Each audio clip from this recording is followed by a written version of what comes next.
Hello everyone welcome करुच्ची मो मोर आउ गोटे न्यू कुन्नी ब्लॉग को। तो मुझे फिंगरप्रिंट देकी मु पळै आसी तलू को आसी देखे तो ये ऑलरेडी मत आसी जाइली नवापाई। तो आम घरे आसी पहुँची जाइलु। घरे पहुँचिक मु रेस्ट नहीं जाइला। इवनिंग रे एटी टिके कॉफी बनई आम दी जन कॉफी पी नहीं। तापर आ गोटे भी कथा कहनी आसला बेले बहुत जोर से भी वर्षा होता।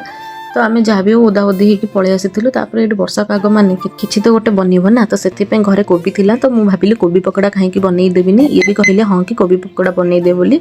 तो मुझे कोबी पकोड़ा बनवा प्रिपेरेसन पूरा लगी पड़ी। ये मझे मझे आसिक हो सारे कि नहीं एमती खाली आसे पचारूले। फाइनाली एवं कम्प्लीट हो गला।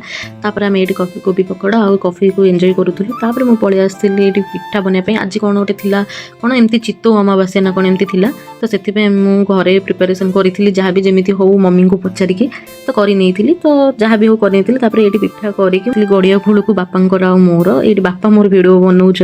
तो मुझे कहूली कि मैंने आम परिवार ना कहीकि कहूली कि मैंने गेंडा कुचिया आम एमती काटबनी गोड़ बोलिका। गेंडा कुचिया को पिठा दे देके मुझे बर्तमान पलि आसी। तो मुझे कुन्नी ब्लॉग को एंड करुँची। जीवा पूर्व गोटे लाइक एंड गोटे सब्सक्राइब कर निहाती जीवे कहीं गोटे छोट कंटेंट क्रिएटर गोटे लाइक और गोटे सब्सक्राइब भी बहुत बड़ होता है।